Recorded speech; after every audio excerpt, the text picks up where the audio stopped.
Hello दोस्तों, स्वागत करता हूं आपका अपना यूट्यूब चैनल मैथ अड्डा सारण में। चलिए, कैसे हैं आप सभी? आशा करता हूं अच्छे होंगे, स्वस्थ होंगे, मस्त होंगे और अपने पढ़ाई में व्यस्त होंगे।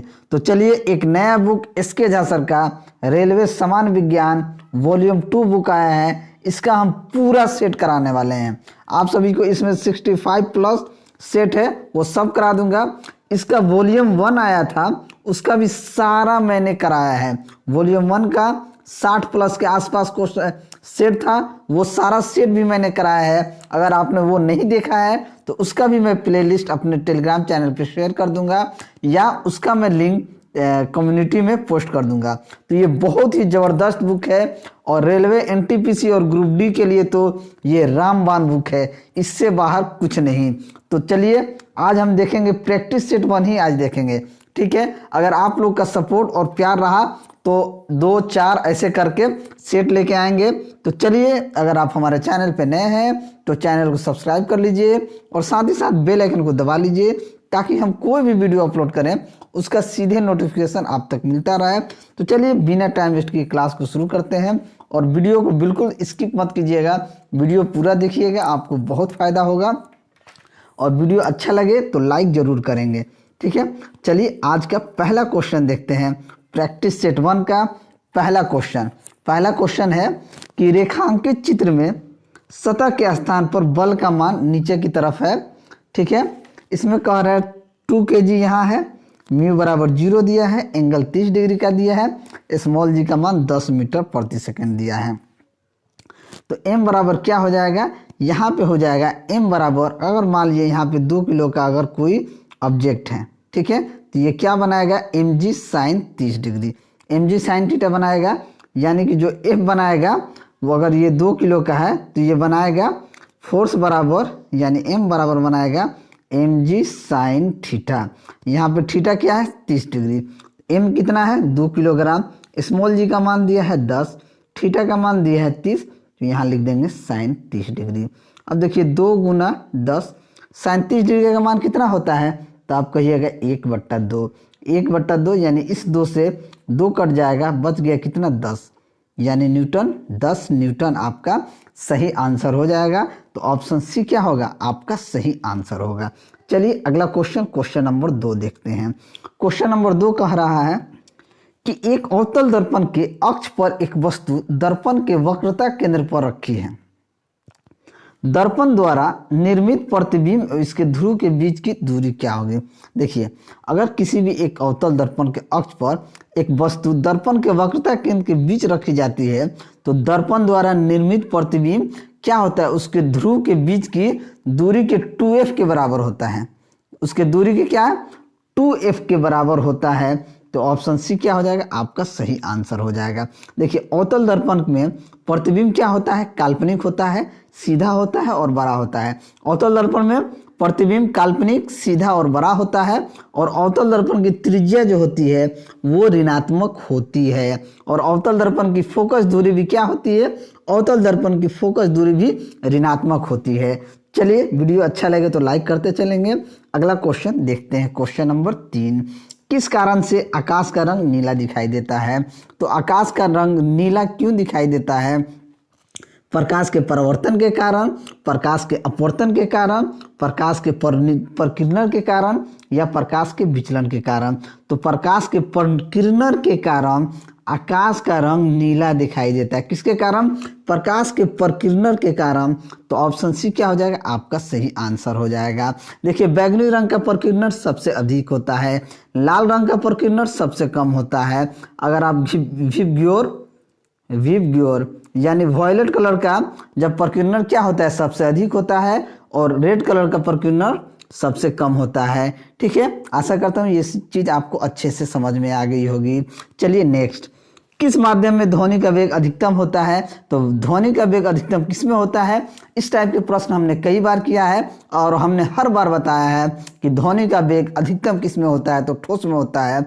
किस में होता है? ठोस में होता है। तो ऑप्शन बी क्या हो जाएगा? आपका सही आंसर हो जाएगा। देखिए, किसी भी माध्यम में अगर ध्वनि 1 सेकंड में जितना दूरी तय करती है उसे उस माध्यम में ध्वनि का वेग कहते हैं। याद रखिएगा, किसी भी माध्यम में ध्वनि 1 सेकंड में जितनी दूरी तय करती है उसे उस माध्यम में ध्वनि का वेग कहा जाता है। ध्वनि क्या होता है? ध्वनि इस तरीके से जाता है, ध्वनि एक कंपन होता है और ध्वनि को चलने के लिए यानी गमन करने के लिए माध्यम चाहिए। बिना माध्यम के ध्वनि क्या है? गमन नहीं कर सकता है। आशा करता हूँ ये चीज़ आपको समझ में आया होगा।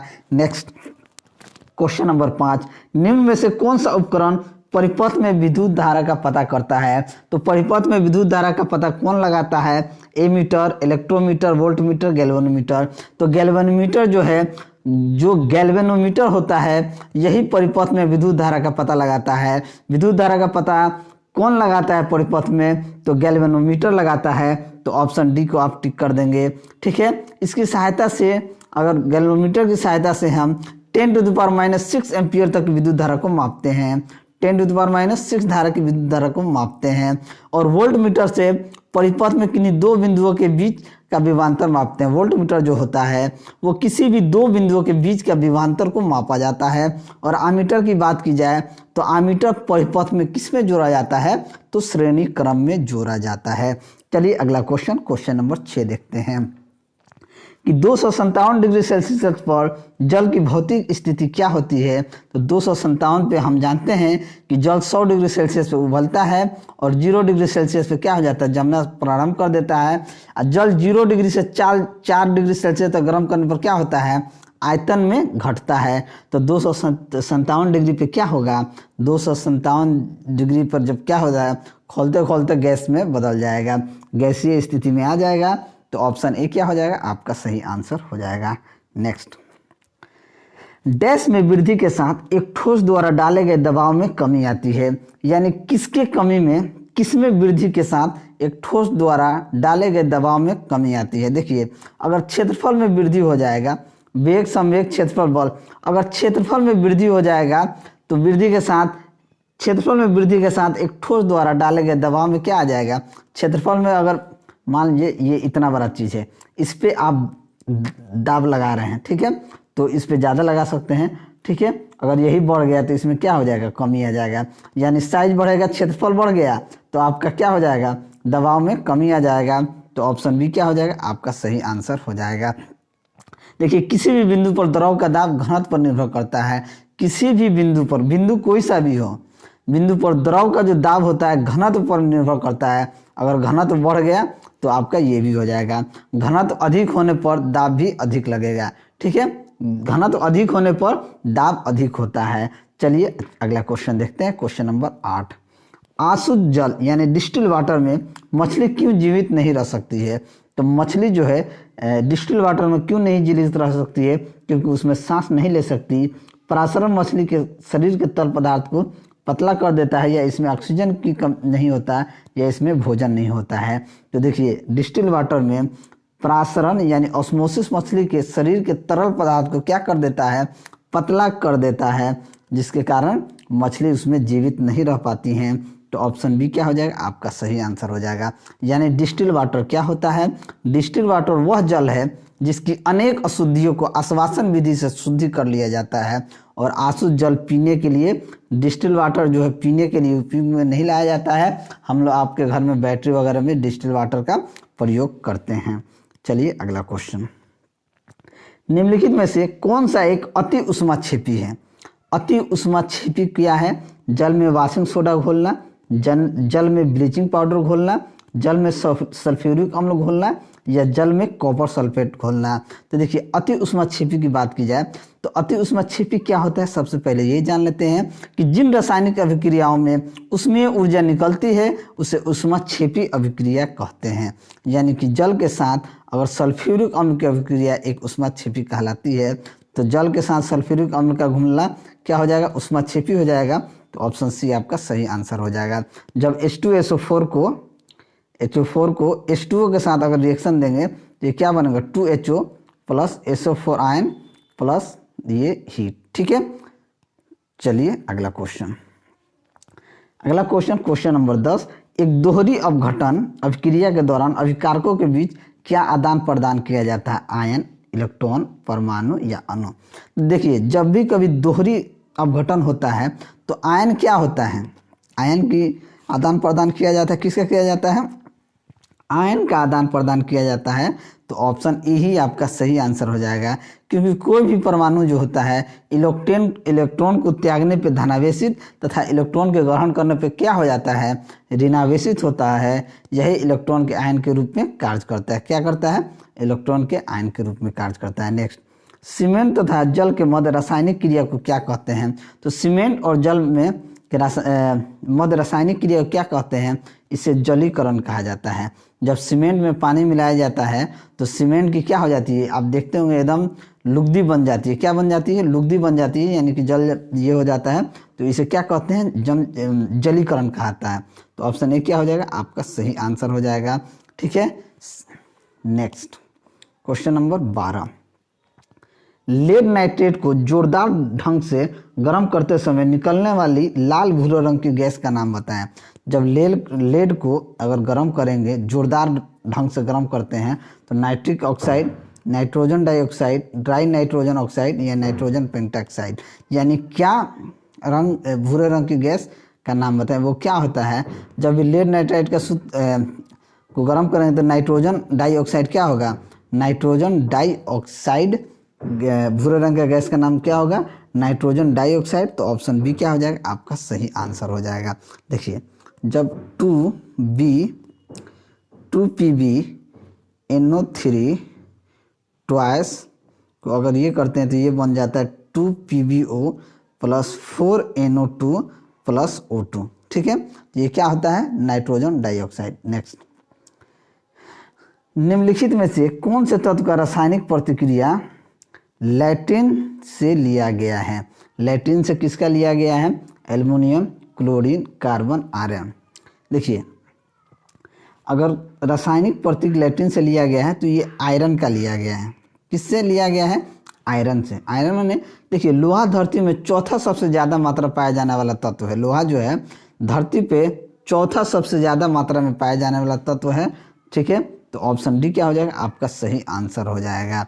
लोहा का परमाणु चिन्ह Fe क्या आता है, जो लैटिन भाषा के शब्द फेरम से आया है। ठीक है, लोहा 4 रूप में पाया जाता है, मैग्नेटाइट, हेमेटाइट, लिमोनाइट और सिडेराइट। ठीक है, ये चीज़ भी आप याद रखेंगे। Next, 2MgO plus O2 2MgO।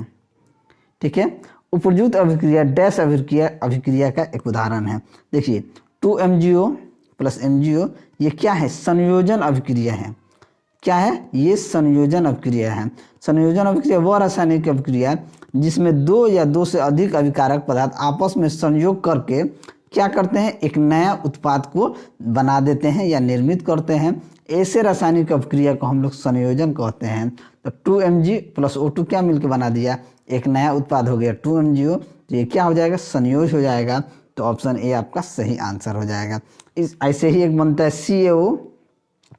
CaO plus H2O, ये बन जाएगा CaOH ट्वाइस। ठीक है, यानी काली चूना प्लस जल बराबर बूझा चूना। नेक्स्ट, चलिए, डैश का गलनांक बहुत ही निम्न होता है।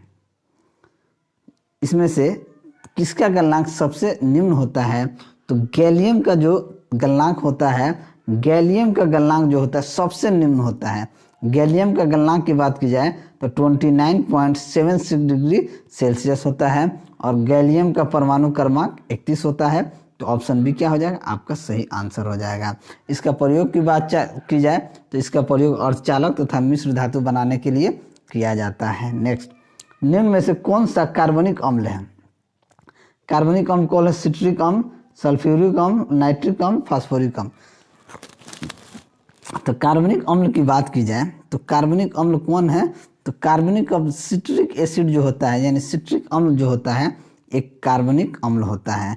यह एक प्रकार का क्या होता है, मोनोहाइड्रोक्सी ट्राई कार्बोक्सिलिक अम्ल होता है। यह खट्टे फल जैसे नींबू, संतरा, आंवला आदि में क्या होता है, प्रचुर मात्रा में पाया जाता है। चलिए अगला क्वेश्चन देखते हैं कि अगला क्वेश्चन है कि अल्कोहल में क्या होता है। तो अल्कोहल में nitrogen, hydrogen, oxygen, carbon, hydrogen, oxygen या ऑक्सीजन, कार्बन, नाइट्रोजन या हाइड्रोजन, क्लोरीन, ऑक्सीजन। तो देखिए, अल्कोहल जो होता है कार्बनिक यौगिक से एक या एक से अधिक हाइड्रोजन परमाणु का प्रतिस्थापन एक या एक से अधिक OH समूह द्वारा कर दिए जाए तो बनने वाला यौगिक क्या कहलाता है, आपका अल्कोहल कहलाता है। एल्कोहल में कार्बन, हाइड्रोजन और ऑक्सीजन क्या होते हैं, परमाणु होते हैं। कार्बन, हाइड्रोजन और ऑक्सीजन परमाणु उपस्थित होते हैं। तो ये ऑप्शन बी क्या हो जाएगा, आपका सही आंसर हो जाएगा। नेक्स्ट, ग्लोबल वार्मिंग किस गैस से होता है? तो ग्लोबल वार्मिंग जो होता है CO2 से होता है। तो ऑप्शन बी क्या हो जाएगा, आपका सही आंसर हो जाएगा। इसमें पूछने वाली बात ही नहीं है, आप सभी जानते हैं कि CO2 से ही ग्लोबल वार्मिंग। नेक्स्ट, जाइलम का क्या कार्य होता है? तो जाइलम का कार्य क्या होता है, जल संवहन, गैस संवहन, खाद्य उत्पादन या इनमें से कोई नहीं। तो जाइलम का जो कार्य होता है ये जल संवहन का होता है, क्योंकि यह उत्तक पौधों के जड़, तना एवं पत्तियों में पाया जाता है जाइलम। तो ये जल संवहन क्या हो जाएगा, आपका सही आंसर हो जाएगा। नेक्स्ट, पौधे प्रकाश संश्लेषण के दौरान कौन सी गैस मुक्त करते हैं? तो पौधे जो है प्रकाश संश्लेषण के दौरान ऑक्सीजन गैस मुक्त करते हैं। क्या करते हैं, ऑक्सीजन गैस मुक्त करते हैं। तो ऑप्शन डी क्या हो जाएगा, आपका सही आंसर हो जाएगा। प्रकाश संश्लेषण के लिए आवश्यक क्या है, कार्बन डाइऑक्साइड, पानी, क्लोरोफिल और सूरज के प्रकाश। और प्रकाश संश्लेषण के लिए आवश्यक जल पौधों की जड़ों के द्वारा क्या होते हैं, अवशोषित किए जाते हैं। नेक्स्ट, अगला क्वेश्चन देखते हैं कि पोलियो और चेचक रोग होता है। पोलियो और चेचक रोग किससे कारण होता है? आप सभी पढ़े होंगे कि वायरस के संक्रमण के कारण होता है। पोलियो जो होता है विषाणु यानी कि वायरस के संक्रमण के कारण होता है। तो ऑप्शन डी क्या हो जाएगा, आपका सही आंसर हो जाएगा। अगला क्वेश्चन, वसीय पदार्थ ज़्यादा खाने से क्या होता है? वसीय पदार्थ अगर आप ज़्यादा खाइएगा तो आप ज़्यादा, जितना भी वसा रहेगा आप खाइएगा तो मोटा जाइएगा, पेट आपका बाहर निकल जाएगा। तो वसीय पदार्थ खाइएगा तो मोटापा आपका बढ़ जाएगा। ठीक है, चलिए नेक्स्ट, थोड़ा सा इसे छोटा कर लेते हैं। ठीक है, यस। कोशिका में निम्नलिखित में से कौन सी पाचन थैली कहलाती है? कोशिका में कौन सी थैली जो है पाचन थैली कहलाती है? तो कोशिका में लाइसोसोम जो होता है वो क्या कहलाता है, पाचन थैली कहलाता है। तो ऑप्शन डी क्या हो जाएगा, आपका सही आंसर हो जाएगा। लाइसोसोम सूक्ष्म गोल इकहरी झिल्ली से घिरी थैली जैसी रचना इसका होता है। लाइसोसोम का सबसे महत्वपूर्ण कार्य होता है कि बाहरी पदार्थों का भक्षण एवं पाचन करना। ये स्तनधारियों के लाल रक्त कणिका में लाइसोसोम नहीं पाया जाता है। नेक्स्ट, ऑस्टियोसाइट पाए जाते हैं। ऑस्टियोसाइट जो है ये कहाँ पाए जाते हैं? तो ऑस्टियोसाइट जो है अस्थि में पाए जाते हैं। कहाँ पाए जाते हैं? अस्थि में पाए जाते हैं। तो ऑप्शन ए क्या हो जाएगा, आपका सही आंसर हो जाएगा। अस्थि एक ठोस, कठोर एवं मजबूत संयोजी उत्तक होता है और अस्थि तंतुओं एवं मैट्रिक्स का बना होता है और मैट्रिक्स में कैल्शियम और मैग्नीशियम के लवण पाए जाते हैं। और ये देखते हैं अंतिम क्वेश्चन कि एलोसोम होते हैं। तो एलोसोम लिंग गुणसूत्र होते हैं। क्या होते हैं? एलोसोम जो होते हैं लिंग गुणसूत्र होते हैं। तो ऑप्शन डी क्या हो जाएगा, आपका सही आंसर हो जाएगा। गुणसूत्र का शीर्ष भाग टेलोमियर कहलाता है और सामान्य गुणसूत्र बेलनाकार होते हैं। ठीक है, और गुणसूत्र के 3 भाग होते हैं। तो चलिए आज के लिए इतना ही। अगर आपको मेरा वीडियो अच्छा लगा हो तो वीडियो को लाइक करें, दोस्तों में शेयर करें। अगर आप हमारे चैनल पर नए हैं तो चैनल को सब्सक्राइब करें। मैं ऐसे ही वीडियो लेके आपके सामने हाजिर होता रहूँगा। तो चलिए मिलते हैं अगले वीडियो में और इसका मैं पूरा सेट करा दूँगा। अगले वीडियो में मिलते हैं, तब तक के लिए जय Hind. A very good morning to all of you. स्वागत करता हूं आपका अपना यूट्यूब चैनल मैथ अड्डा सारण में। चलिए फिर मैं हाजिर हो गया इसके झा सर का कलम से लिखा हुआ रेलवे समान विज्ञान का वॉल्यूम 2 का प्रैक्टिस सेट 2 लेके। तो चलिए अगर आप हमारे चैनल पर नए हैं तो चैनल को सब्सक्राइब कर लीजिए, साथ ही साथ बेल आइकन को दबा लीजिए ताकि हम कोई भी वीडियो अपलोड करें उसका नोटिफिकेशन आप तक मिलता रहे। और अभी तक इसका प्रैक्टिस सेट 1 नहीं देखा है तो आप जाके देख सकते हैं। और अभी तक आप हमारे टेलीग्राम चैनल से नहीं जुड़े हैं तो लिंक आपको डिस्क्रिप्शन में मिल जाएगा। टेलीग्राम चैनल से जुड़ जाइएगा, वहाँ PDF सब मिलता है। ठीक है, और इसका मैं बहुत जल्द प्लेलिस्ट बना दूंगा, उसके बाद आपको बता दूंगा कि इसका प्लेलिस्ट इस नाम से बनाया गया है। ठीक है, तो चलिए बिना टाइम वेस्ट किए हम क्लास को शुरू करते हैं। अगर वीडियो आपको अच्छा लगा तो वीडियो को लाइक ज़रूर करें। चलिए प्रैक्टिस सेट 2 का पहला क्वेश्चन देखते हैं। पहला क्वेश्चन है कि पृथ्वी पर किसी वस्तु का द्रव्यमान 10 किलोग्राम है तो पृथ्वी पर इसका भार क्या होगा? अगर 10 किलोग्राम उसका द्रव्यमान है, द्रव्यमान मतलब कि मास, यानी कि अगर m का वैल्यू 10 किलोग्राम है तो भार क्या होगा, तो भार यानी कि W बराबर क्या होता है mg, ठीक है, mg होता है। तो अगर m 10 किलोग्राम है और स्मॉल g का मान कितना होता है 9.8, यानी ये कितना हो जाएगा 98 न्यूटन। क्या हो जाएगा, क्योंकि भार का ऐसे मात्रक क्या होता है न्यूटन होता है, तो ये 98 न्यूटन, यानी कि ऑप्शन बी जो होगा ये आपका सही आंसर हो जाएगा। वीडियो अगर अच्छा लगे तो लाइक ज़रूर करें और दोस्तों में शेयर ज़रूर करें। चलिए अगला क्वेश्चन नंबर 2 देखते हैं कि दो चालक समान दिशा में विद्युत धारा ले जाने पर क्या हो जाएगा। देखिए, जब भी किसी भी धारावाहिक चालक को समान दिशा में ले जाया जाता है तो उनके बीच क्या होता है, मान लीजिए अगर दो धारा है, इन दोनों को हम समान दिशा में ले जा रहे हैं।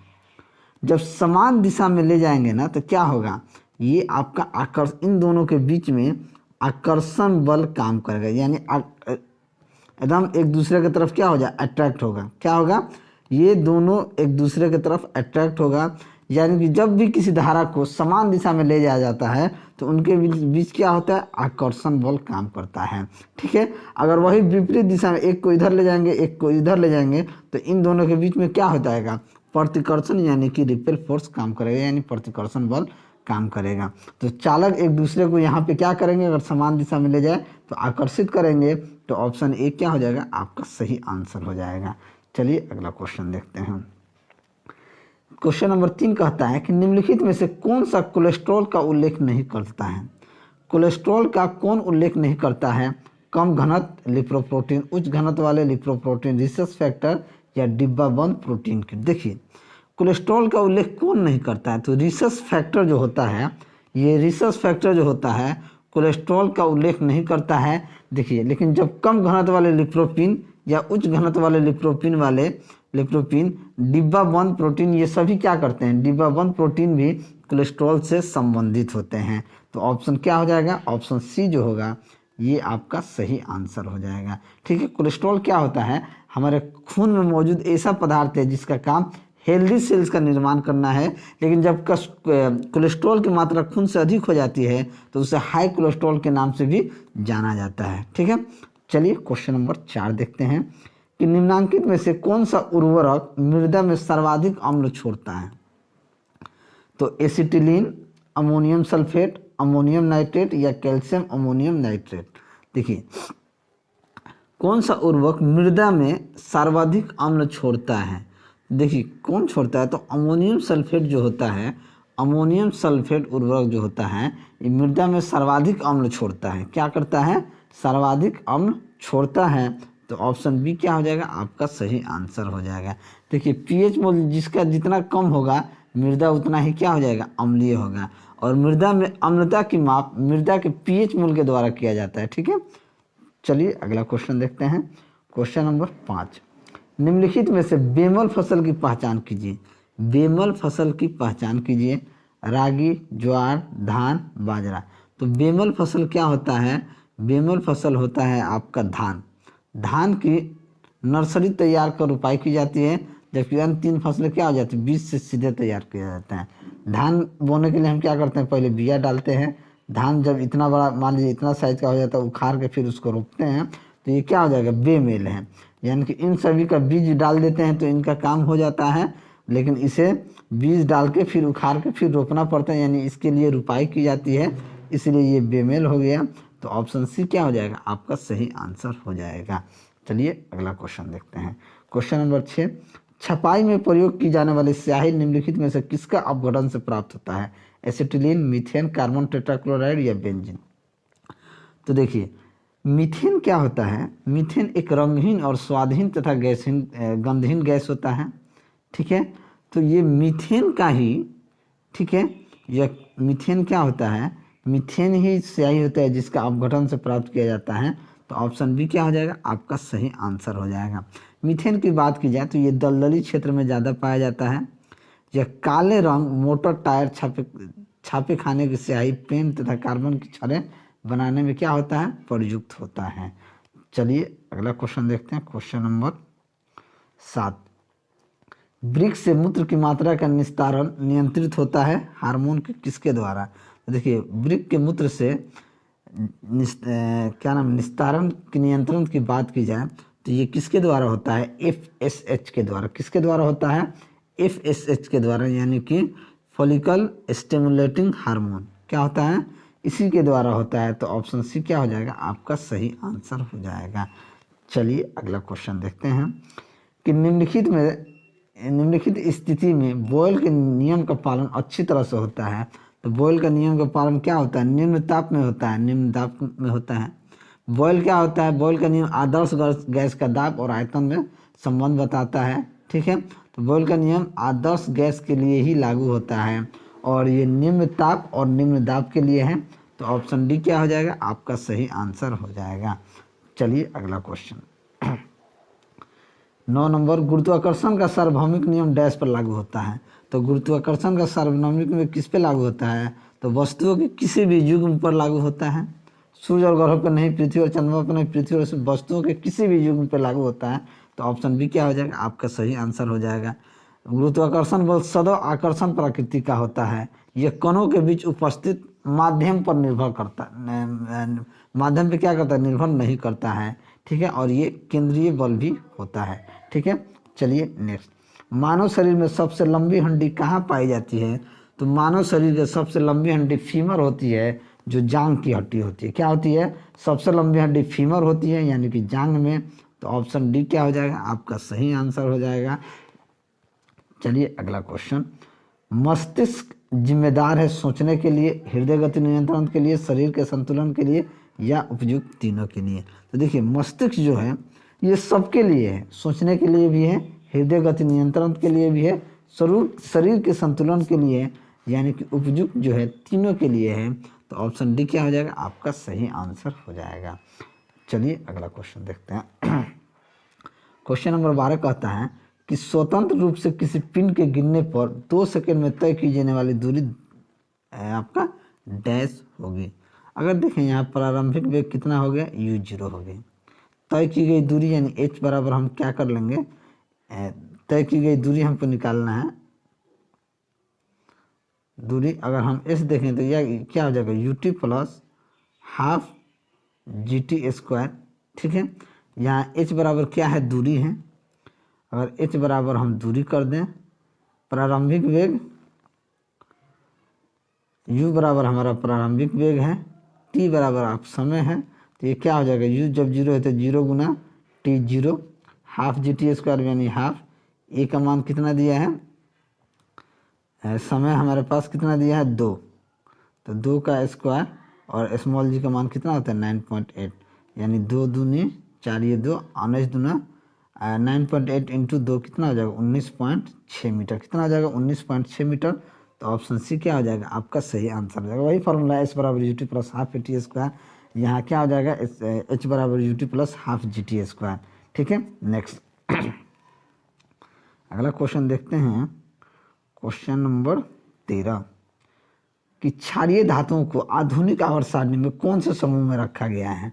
तो क्षारीय धातु को पहला समूह में रखा गया है, यानी क्षारीय धातुओं को आधुनिक आवर्त सारणी में पहला समूह में रखा गया है। तो ऑप्शन डी क्या हो जाएगा, आपका सही आंसर हो जाएगा। आधुनिक दीर्घकाल आवर्त सारणी में फर्स्ट ए उपसमूह में हाइड्रोजन को छोड़कर जितने भी तत्व होते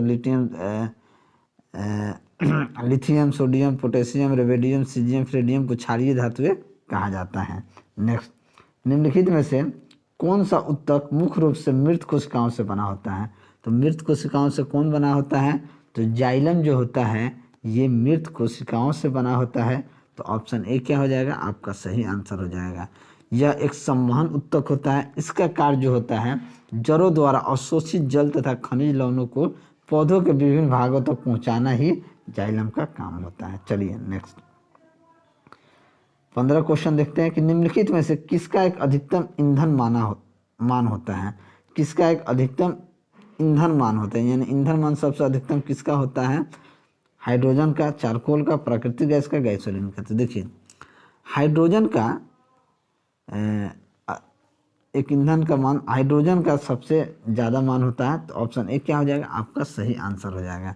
देखिए सभी ईंधन में हाइड्रोजन का उसमें मान सबसे अधिक होता है। जितने भी ईंधन होते हैं सभी ईंधन में हाइड्रोजन का उसमें मान क्या होता है, सबसे अधिक होता है। और हाइड्रोजन का भी उपयोग रॉकेट ईंधन के रूप में तथा उच्च ताप उत्पन्न करने वाले ज्वालकों में भी किया जाता है। नेक्स्ट देखिए क्वेश्चन नंबर 16, किसी सैटेलाइट और पृथ्वी के बीच आकर्षण का गुरुत्वाकर्षण बल डैश को तेजी प्रदान करता है, यानी किसको तेजी प्रदान करता है? अभिकेंद्रीय बल को, तनाव को, समतली बल को या अपकेंद्रीय बल को। देखिए किसी भी सैटेलाइट और पृथ्वी के बीच आकर्षण का गुरुत्वाकर्षण बल अभिकेंद्रीय बल को तेजी प्रदान करता है। किसको प्रदान करता है? अभिकेंद्रीय बल को। तो ऑप्शन ए क्या हो जाएगा? आपका सही आंसर हो जाएगा। अभिकेंद्र बल और अभिकेंद्र त्वरण की दिशा केंद्र की ओर होता है। कहाँ होता है? केंद्र की ओर होता है अभिकेंद्र बल। अगर किसी वस्तु को अगर हम लोग गोल गोल घुमाएंगे, वृत्तीय गति में घूमने के लिए भी अभिकेंद्र बल की आवश्यकता होती है। चलिए अगला क्वेश्चन देखते हैं। क्वेश्चन नंबर 17 कहता है कि भारत ने नीली जीव रोग के लिए पहला टीका विकसित कर लिया है, जो मुख्यतः निम्न में से किसमें पाया जाता है? तो नीली जीव वाला किसमें पाया जाता है? तो ये भेड़ और बकरियों में होने वाला रोग है, ब्लू टंग बीटीबी विषाणु के कारण होता है। तो ऑप्शन सी क्या हो जाएगा? आपका सही आंसर हो जाएगा। इस रोग में क्या होता है? होंठ व जीभ में सूजन के कारण जीभ क्या हो जाती है? नीली दिखाई देने लगती है। चलिए अगला क्वेश्चन देखते हैं कि थोड़ा सा इसे नीचे कर लें। हीमोफीलिया क्या है? तो हीमोफीलिया यह एक रोग है जो रक्त का थक्का उत्पन्न करने वाले कारकों के लिए जिम्मेदार जीन की अनुपस्थिति के कारण होता है। तो यह एक रोग है जो रक्त का थक्का उत्पन्न करने वाले कारकों के लिए जिम्मेदार जीन की अनुपस्थिति के कारण होता है। तो ऑप्शन ए क्या हो जाएगा? आपका सही आंसर हो जाएगा। हीमोफीलिया की बात की जाए तो ये एक आनुवंशिक बीमारी है। ठीक है, एक समान व्यक्ति में चोट लगने पर औसत 2 से 7 मिनट में रुधिर का थक्का बन जाता है। ठीक है, जिससे रुधिर का बहना बंद हो जाता है। हीमोफीलिया के रोगियों में चोट पर काफ़ी समय बाद 2.5 घंटा से लेकर 24 घंटा तक रक्त का थक्का नहीं जमता है। जिसको हीमोफीलिया हो गया, अगर उसको चोट लग जाए और खून बहने लगे तो उसका खून नहीं रुकेगा। ठीक है, जिससे उसकी मौत भी हो सकती है। ठीक है, चलिए अगला क्वेश्चन देखते हैं। CFL का पूर्ण रूप क्या है? Question number 19। CFL का पूर्ण रूप होता है compact fluorescent lamp. Compact fluorescent lamp, यानी कि ऑप्शन ए जो होगा ये आपका सही आंसर हो जाएगा। इस बल्ब में फ्लोरेसेंट नाम का पदार्थ भरा जाता है। बल्ब जो होता है इसमें फ्लोरेसेंट नाम का पदार्थ भरा जाता है। ये CFL जो होता है कांच एवं आर्गन से बनाया जाता है और इसमें पारा की भी कुछ मात्रा का प्रयोग भी किया जाता है। चलिए क्वेश्चन नंबर 20। जिस तापमान पर तरल अपनी तरल अवस्था से ठोस अवस्था में परिवर्तित होता है उसे डैश कहा जाता है? उसे हिमांक बिंदु कहा जाता है। क्या कहा जाता है? हिमांक बिंदु कहा जाता है। कि निश्चित ताप पर द्रव का ठोस में बदलना हिमीकरण कहलाता है।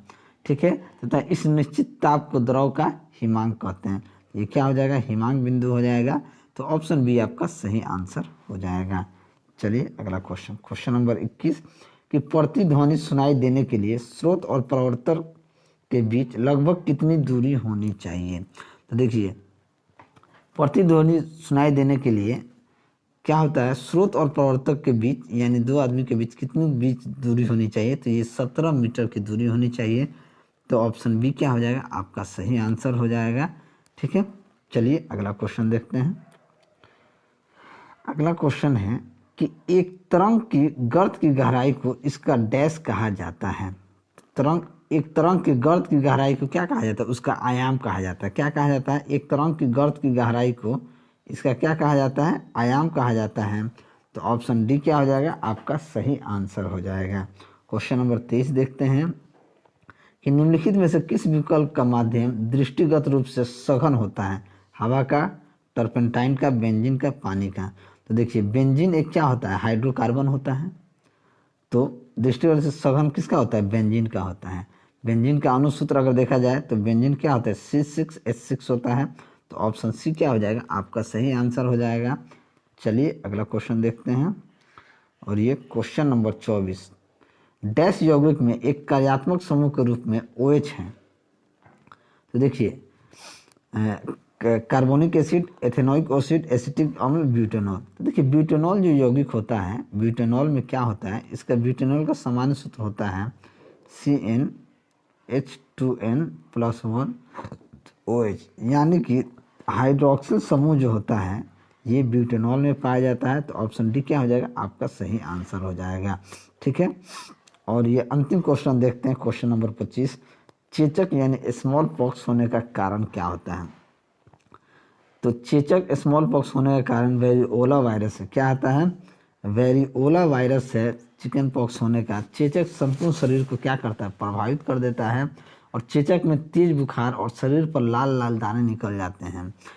ठीक है, तो ये वेरिओला वायरस के कारण होता है। तो ऑप्शन बी क्या हो जाएगा, आपका सही आंसर हो जाएगा। तो चलिए, अगर आपको मेरा वीडियो अच्छा लगा हो तो वीडियो को लाइक करें, दोस्तों में शेयर करें। अगर आप हमारे चैनल पर नए हैं तो चैनल को सब्सक्राइब करें। मैं ऐसे ही वीडियो लेकर आपके सामने हाजिर होता रहूँगा। चलिए मिलते हैं अगले वीडियो में, तब तक के लिए जय हिंद। नमस्कार दोस्तों, कैसे हैं आप सभी। आशा करता हूँ अच्छे होंगे, स्वस्थ होंगे और मस्त होंगे और अपनी पढ़ाई में व्यस्त होंगे। तो चलिए, स्वागत करता हूँ आपका अपना यूट्यूब चैनल मैथ अड्डा सारण में। फिर मैं हाजिर हो गया एक नया सेशन लेके, इसके झा सर का, जो रेलवे सामान्य विज्ञान का वॉल्यूम 2 का प्रैक्टिस सेट 3 आप सभी के सामने लेके आया हूँ। तो चलिए, अगर आप हमारे चैनल पे नए हैं तो चैनल को सब्सक्राइब कर लीजिए और साथ ही साथ बेल आइकन को दबा लीजिए, ताकि हम कोई भी वीडियो अपलोड करें उसका नोटिफिकेशन आपको मिलता रहे। इस सेट में हम संपूर्ण विश्लेषण करेंगे। इसके बाहर ग्रुप डी में कुछ नहीं जाने वाला है, और पीडीएफ तो आपको बिल्कुल फ्री में मैं प्रोवाइड कराता ही हूँ। तो चलिए, बिना टाइम वेस्ट की क्लास को शुरू करते हैं। वीडियो अच्छा लगे तो आप लोग लाइक ज़रूर करें, शेयर ज़रूर करें और दोस्तों को सब्सक्राइब करने के लिए कहें। और आप भी नए हैं तो चैनल को सब्सक्राइब कर लें। चलिए, आज का पहला क्वेश्चन देखते हैं कि ध्वनि के संचरण के दौरान माध्यम में कणों के उच्च घनत्व क्षेत्र डैश कहलाता है। ध्वनि को कहीं भी जाने के लिए माध्यम की जरूरत होती है, ठीक है। और संचरण के दौरान माध्यम में कणों के उच्च घनत्व का क्षेत्र क्या कहलाता है, तो वो संपीड़न कहलाता है। यानी किसी भी संचरण के लिए दौरान माध्यम में कण के क्या कहलाता है, संपीड़न कहलाता है। तो ऑप्शन सी क्या हो जाएगा, आपका सही आंसर हो जाएगा। विभिन्न माध्यम में ध्वनि की चाल भिन्न भिन्न होती है। अलग अलग माध्यम में ध्वनि की चाल क्या होती है, अलग अलग होती है। और गैसों के सापेक्ष द्रव में प्रत्यास्थता अधिक होती है, और किसी भी माध्यम में ध्वनि की चाल मुख्यतः माध्यम की प्रत्यास्थता तथा घनत्व पर निर्भर करता है, ठीक है। चलिए, अगला क्वेश्चन नंबर 2। तापमान घटने के साथ साथ किसी धातु का प्रतिरोध क्या होता है। तापमान घटने के साथ साथ किसी भी वस्तु का प्रतिरोध क्या हो जाता है, बढ़ जाता है। प्रतिरोध क्या होता है, बढ़ जाता है। तो ऑप्शन बी क्या हो जाएगा, आपका सही आंसर हो जाएगा। चलिए, 1 नैनोमीटर किसके बराबर होता है। हमने आपको कई बार कहा, डेसी, सेंटी, मिली, माइक्रो, नैनो, पिको, फेम्टो, एटो, ये सारा चीज़ याद रखने के लिए ये डायरेक्ट क्वेश्चन पूछा जाता है। तो 1 नैनोमीटर जो होता है 10⁻⁻9 मीटर होता है। क्या होता है, 10⁻⁹, यानी कि 1/10⁹ मीटर, यानी कि ऑप्शन सी क्या हो जाएगा, आपका सही आंसर हो जाएगा। चलिए, अगला क्वेश्चन। वीडियो अगर अच्छा लगे तो आप लोग लाइक ज़रूर करें। क्वेश्चन नंबर 4 देखते हैं। एक वस्तु का गतिज ऊर्जा और स्थितिज ऊर्जा के जो क्या कहा जाता है। तो गतिज ऊर्जा और स्थितिज ऊर्जा बराबर क्या होता है, तो मैकेनिकल एनर्जी बराबर क्या होता है, potential energy plus kinetic energy क्या होता है। यानी कि विद्युत ऊर्जा क्या हो जाता है, मैकेनिकल एनर्जी बराबर क्या होता है, kinetic energy plus potential energy. तो ऑप्शन ए क्या हो जाएगा, यांत्रिक ऊर्जा, यानी कि ऑप्शन ए क्या हो जाएगा, आपका सही आंसर हो जाएगा। अगर काइनेटिक एनर्जी बराबर क्या होता है पूछेगा तो हाफ mv² होता है, और पोटेंशियल एनर्जी बराबर mgh होता है, ठीक है। चलिए, अगला क्वेश्चन देखते हैं। क्वेश्चन नंबर 5 कहता है, जल का घनत्व 1 ग्राम पर सीसी है। ये बिल्कुल सही है। किस पे है, तो जल का अधिकतम जो होता है 4 डिग्री सेंटीग्रेड पे होता है। जल का घनत्व जो होता है अधिकतम किस डिग्री पे होता है, तो 4 डिग्री सेल्सियस पे होता है। तो ऑप्शन बी क्या हो जाएगा, आपका सही आंसर हो जाएगा। Next question number 5। एक श्वेत तथा चिकनी सतह कैसी होती है। एक श्वेत तथा चिकनी सतह की बात की जाए तो कैसी होती है, ताप की अच्छी अवशोषक तथा अच्छी परावर्तक, ताप की खराब अवशोषक तथा अच्छा परावर्तक, या ताप की अच्छी अवशोषक तथा खराब परावर्तक, या ताप की खराब अवशोषक तथा खराब परावर्तक। देखिए, ताप एक श्वेत तथा चिकनी सतह जो होती है, ताप के खराब अवशोषक तथा अच्छा क्या होता है, परावर्तक होता है। तो ऑप्शन बी क्या हो जाएगा, आपका सही आंसर हो जाएगा, ठीक है। देखिए, काजल जब हम लोग काजल लगभग क्या होता है 95% ऊष्मा विकिरण को क्या करता है, अवशोषित करता है। और काजल सबसे अच्छा क्रिस्प पिंड भी होता है। और काली सतह ऊष्मा विकिरण का सबसे अच्छा क्या होती है, अवशोषक होती है। यानी काला चीज़ जो है जल्दी अवशोषक होता है, ठीक है। चलिए नेक्स्ट।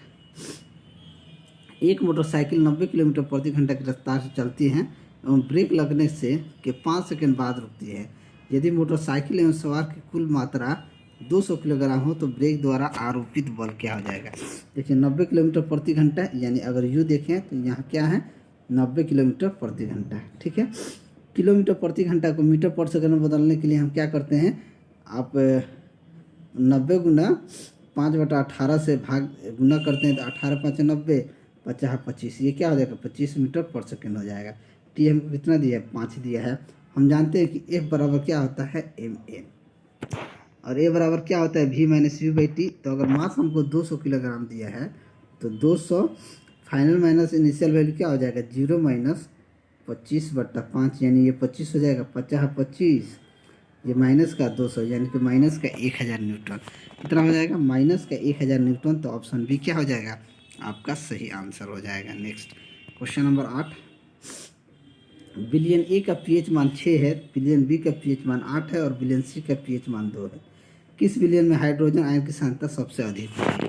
तो हाइड्रोजन आयन की सांद्रता सबसे अधिक किस में होगी, तो आपका ऑप्शन किस में होगी, सी का पीएच मान 2 है तो सबसे ज़्यादा होगी। अगर पी के पावर एच बराबर क्या हो जाएगा माइनस लॉग एच धन आयन होता है, क्या होता है एच धन आयन होता है, ठीक है। तो हाइड्रोजन की आयन सांद्रता क्या होती है pH directly proportional to 1/H plus होता है, ठीक है। यानी कि 1 जिस बिलियन में पीएच मान सबसे कम होता है वो इतना ही अधिक अम्लीय होता है, और उसमें हाइड्रोजन आयन की सांद्रता क्या होती है उतनी अधिक होती है। तो ऑप्शन ए क्या हो जाएगा आपका सही आंसर हो जाएगा।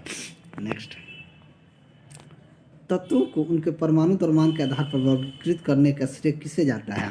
तो तत्वों को उनके परमाणु द्रव्यमान के आधार पर वर्गीकृत करने का श्रेय जो होता है ये मेंडलीफ को दिया जाता है। किसको दिया जाता है मेंडलीफ को दिया जाता है। तो ऑप्शन ए क्या हो जाएगा आपका सही आंसर हो जाएगा। और 1869 में मेंडलीफ ने एक नियम प्रतिपादित किया था जिसे आवर्ती नियम के रूप में जाना जाता है। चलिए क्वेश्चन नंबर 10 देखते हैं कि डैश की रासायनिक विशेषताएं एक समान होती है परंतु परमाणु द्रव्यमान भिन्न होता है। तो देखिए समस्थानिक की रासायनिक विशेषता क्या होती है एक समान होती है परंतु द्रव्यमान क्या होती है परमाणु द्रव्यमान भिन्न होती है। तो डायरेक्ट ऑप्शन बी यानी कि समस्थानिक हो जाएगा, ठीक है। हाइड्रोजन के 3 समस्थानिक परमाणु होते हैं, प्रोटियम ड्यूटेरियम और ट्राइटेरियम ये होता है, ठीक है। चलिए क्वेश्चन नंबर 11, निम्नलिखित में से किस अक्रिय गैस का इलेक्ट्रॉनिक विन्यास क्लोराइड आयन में होता है। तो किसका होता है तो ये आपका आर्गन का होता है। आर्गन एक अक्रिय गैस होता है। तो आर्गन 18 का अक्रिय गैस का इलेक्ट्रॉनिक विन्यास जो होता है वो क्लोराइड में होता है। तो ऑप्शन डी क्या हो जाएगा आपका सही आंसर हो जाएगा। नेक्स्ट, अभी तक वैज्ञानिकों द्वारा पदार्थ की कितनी अवस्थाएं तय की गई हैं। तो वैज्ञानिकों द्वारा पदार्थ की अवस्थाएं कितनी तय की गई हैं 5 अवस्थाएं तय की गई हैं। तो ऑप्शन बी क्या हो जाएगा आपका सही आंसर हो जाएगा। कौन कौन है ठोस द्रव गैस प्लाज्मा और बोस-आइंस्टीन, ठीक है। चलिए नेक्स्ट, डाल्टन का सिद्धांत इस नियम पर आधारित होता है। तो डाल्टन का जो सिद्धांत है ये रासायनिक संयोजन है। तो ये रासायनिक संयोजन नियम के आधार पर होता है। तो ऑप्शन बी क्या हो जाएगा आपका सही आंसर हो जाएगा।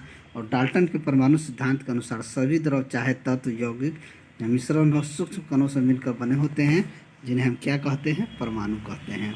नेक्स्ट, नाइट्रोजन का परमाणु की द्रव्यमान 14 है और हाइड्रोजन का 1 है। तो अमोनिया का आणविक द्रव्यमान कितना होगा। अमोनिया यानी कि NH3, ठीक है। तो N का कितना हो जाएगा 14 प्लस ये NH3 यानी कि 1 गुना 3 यानी कि 14 प्लस 3 कितना हो जाएगा 17। तो ऑप्शन बी क्या हो जाएगा आपका सही आंसर हो जाएगा। नेक्स्ट, निम्नलिखित में से कौन सा परमाणु के बारे में सही नहीं है, यानी कि परमाणु के बारे में कौन सा सही नहीं है। 2 तत्वों में परमाणु समान होते हैं। देखिए किन्हीं भी 2 तत्वों के परमाणु समान नहीं हो सकते हैं। तो कौन सा सही नहीं है तो यही ऑप्शन यही सही नहीं होगा। 2 तत्वों के परमाणु क्या होते हैं समान नहीं होते हैं। चलिए अगला क्वेश्चन देखते हैं। क्वेश्चन नंबर 16 देखते हैं कि पिच ब्लेंड किससे संबंधित होता है। तो पिच ब्लेंड जो होता है ये यूरेनियम से संबंधित होता है। तो ऑप्शन बी क्या हो जाएगा आपका सही आंसर हो जाएगा। यह एक रेडियोधर्मी यूरेनियम खनिज और अयस्क होता है और यूरेनियम को रेडियोएक्टिव तत्व के रूप में भी जाना जाता है। नेक्स्ट, सोडियम धातु डैश में संग्रहित होता है। तो सोडियम धातु जो होता है किस में संग्रहित होता है? अल्कोहल, ईथर, केरोसिन, जल में। तो सोडियम धातु किस में होता है?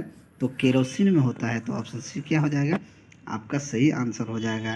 देखिए सोडियम धातु आर्द्रता की उपस्थिति में आग पकड़ लेता है तो सोडियम हाइड्रोक्साइड और हाइड्रोजन में परिवर्तित हो जाती है। और सोडियम धातु की वह प्रतिक्रिया हवा में मौजूद जलवाष्प के साथ होती है, इसलिए इसे केरोसिन में रखा जाता है। नेक्स्ट, अरक्ता यानी कि एनीमिया में किसकी मात्रा कम हो जाती है? तो एनीमिया में किसकी मात्रा कम हो जाती है? तो हीमोग्लोबिन की मात्रा कम हो जाती है। तो ऑप्शन ए क्या हो जाएगा? आपका सही आंसर हो जाएगा। और हीमोग्लोबिन लौह युक्त प्रोटीन होता है। नेक्स्ट, निम्नलिखित में से कौन सा रोग प्राय वायु के माध्यम से फैलता है?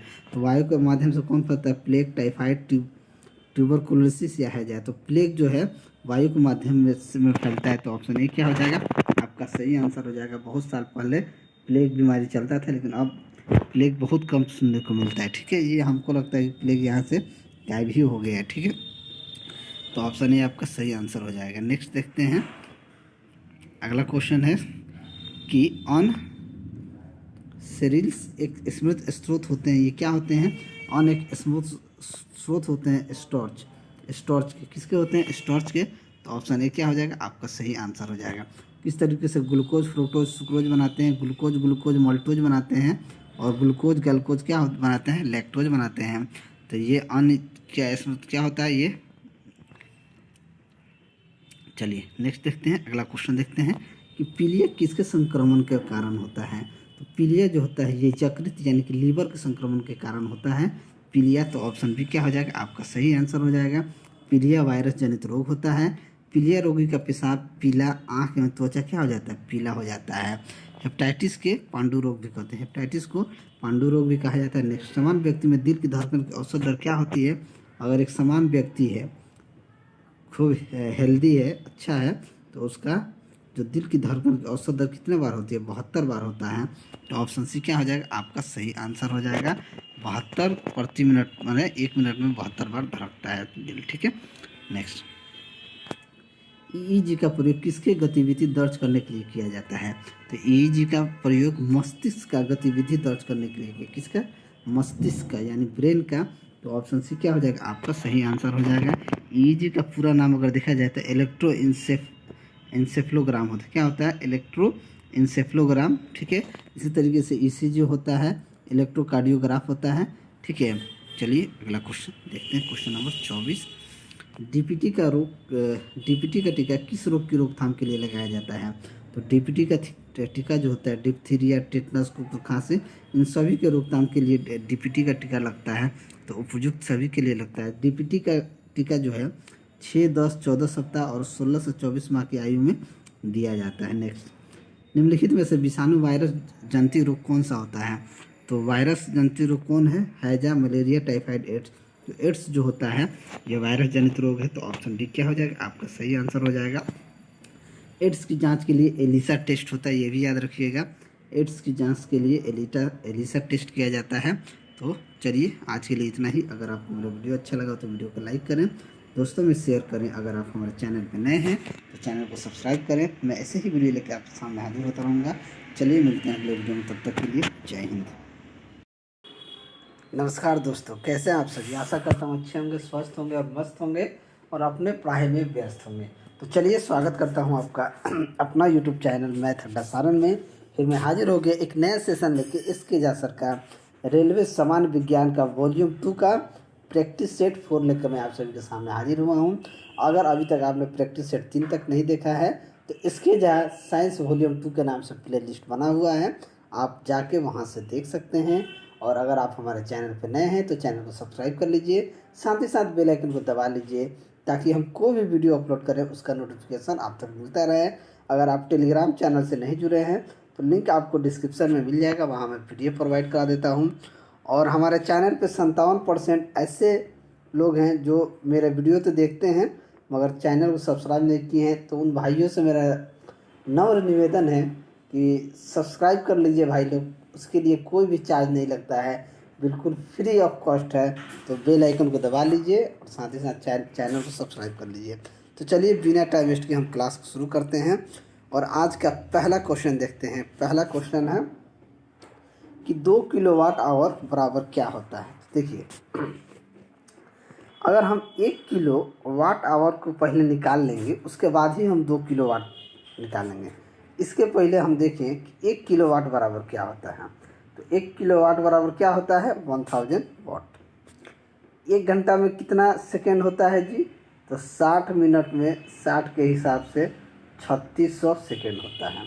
तो अगर हमसे 2 किलोवाट आवर पूछा जाएगा तो हम कहेंगे 2 गुना 1000 गुना 3600, यानी कि 36 गुना 7200, यानी कि 72 गुना 10⁵ जूल हम कह सकते हैं। लेकिन यहाँ 10⁵ किसी में नहीं है तो 7.2 करके है। तो अगर इसे 7.2 कर दें, ये हो जाएगा 10⁶ जूल, यानी कि 10⁶ जूल 7.2 इंटू 10⁶ जूल। तो ऑप्शन बी जो होगा ये आपका सही आंसर हो जाएगा। वीडियो अगर अच्छा लगे तो लाइक आप ज़रूर करें। क्वेश्चन नंबर 2, किसी वस्तु पर लगने वाले गुरुत्वाकर्षण बल को क्या कहा जाता है।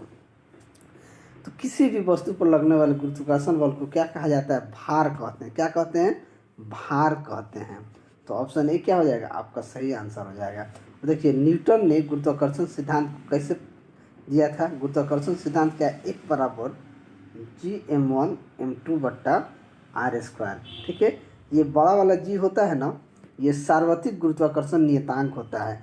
इसका मान भी कई बार एनटीपीसी में और ग्रुप डी में भी पूछे गए हैं।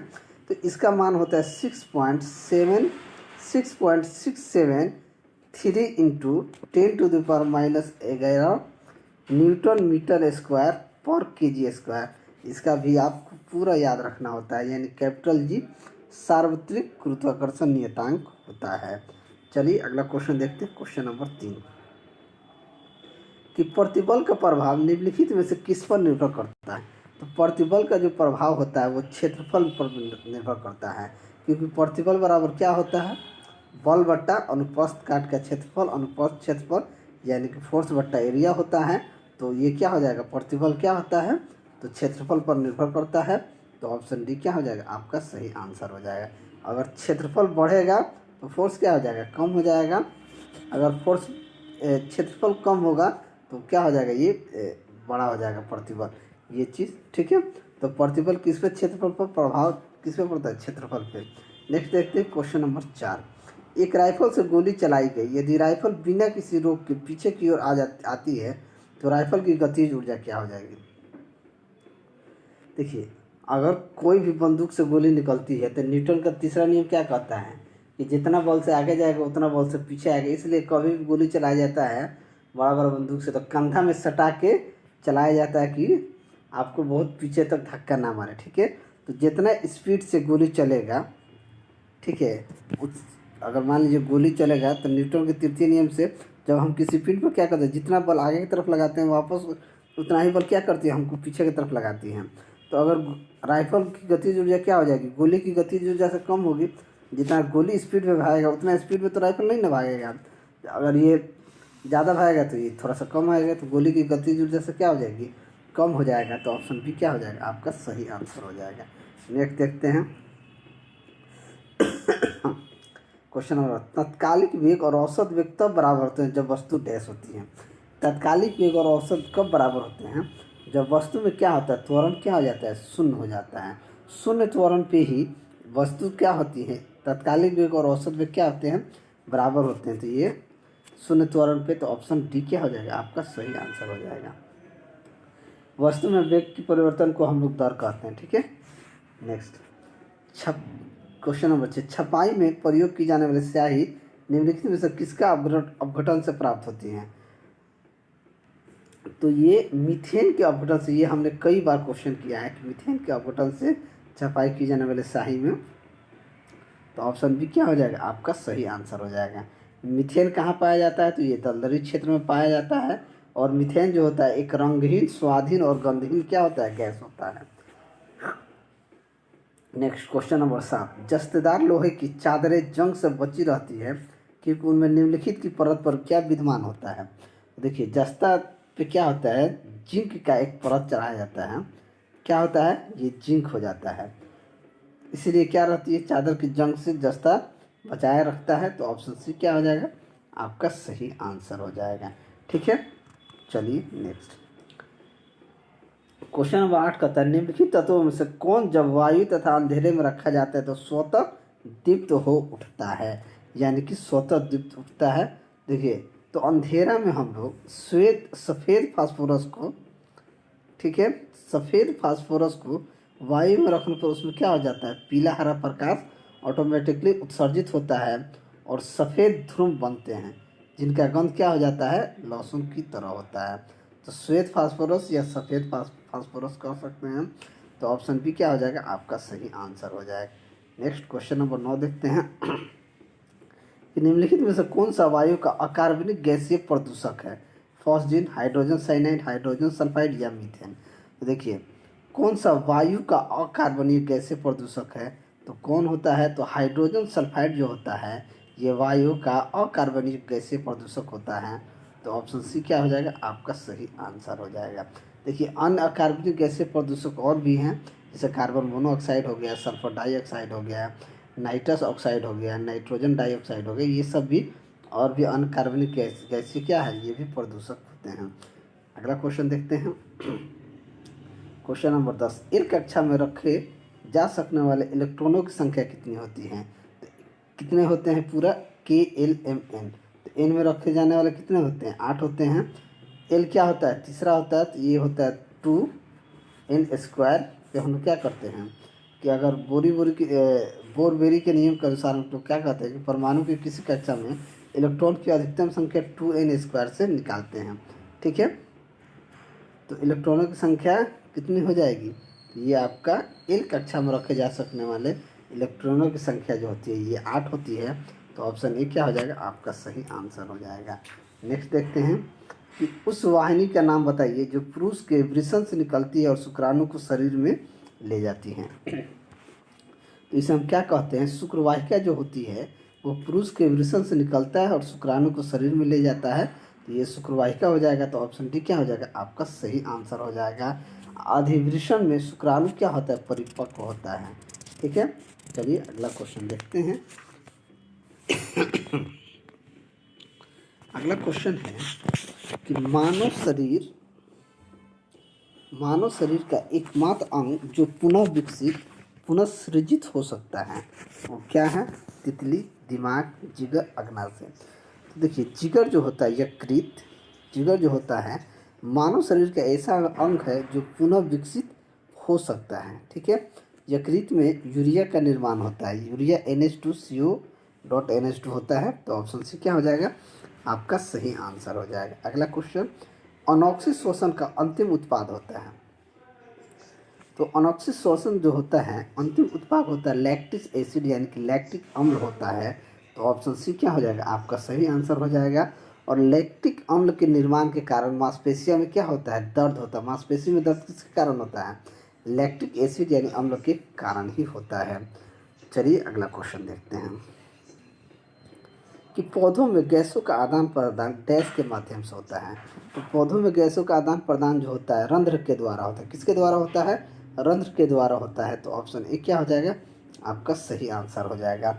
रंध्र दिन में खुलते हैं और रात में क्या हो जाते हैं, बंद हो जाते हैं। रंध्र जो हैं ये दिन में खुलते हैं और रात में बंद हो जाते हैं। नेक्स्ट, वनस्पति भागों या बीज के बजाय कोशिकाओं के माध्यम से नए पौधों का उगाना कहा जाता है।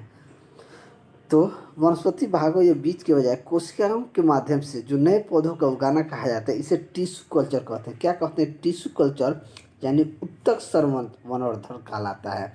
तो ऑप्शन ए क्या हो जाएगा आपका सही आंसर हो जाएगा। और उत्तक संवर्धन में पादप अंगों को निर्जीवित अवस्था में पोषक माध्यम पर क्या किया जाता है, उगाया जाता है। चलिए अगला क्वेश्चन है कि असंतृप्त कार्बन यौगिक अत्यधिक काले धुएं के साथ डैश ज्वाला प्रदान करते हुए ऑक्सीजन में जलते हैं। ये तो असंतृप्त कार्बन यौगिक जो होते हैं अत्यधिक काले धुएं के साथ पीला ज्वाला, अत्यधिक जलेगा तो क्या हो जाएगा, पीला ज्वाला प्रदान करते हुए ऑक्सीजन में जलते हैं। तो ऑप्शन ए क्या हो जाएगा आपका सही आंसर हो जाएगा। नेक्स्ट, पित्ताशय में उपस्थित पत्थर निम्नलिखित में से किसका पाचन प्रभावित करता है। तो पित्ताशय में जो उपस्थित पत्थर होता है ये वसा का पाचन को प्रभावित करता है। तो ऑप्शन बी क्या हो जाएगा आपका सही आंसर हो जाएगा। ठीक है, पित्ताशय के अंदर पित्त अवयव के संघनन से बना हुआ जो रवाकृत होता है जमा हुई पित्त की पथरी हो जाती है। ठीक है, चलिए नेक्स्ट, नीलगाय निम्नलिखित में से किस कुल में आती है? गाय, बकरी, भेड़, हिरण। तो नीलगाय जो होती है ये भारत में पाए जाने वाले विशालतम मृग प्रजाति है। अब मृग उन जंतुओं को कहा जाता है जिसमें अस्थायी सिंग होते हैं। क्या होते हैं? अस्थायी सिंग होते हैं। तो ये हिरण के इसमें आता है। क्या होता है? ये हिरण के कुल में आता है। तो ऑप्शन डी क्या हो जाएगा आपका सही आंसर हो जाएगा। नेक्स्ट, सापेक्ष घनत्व डैश के बराबर होता है।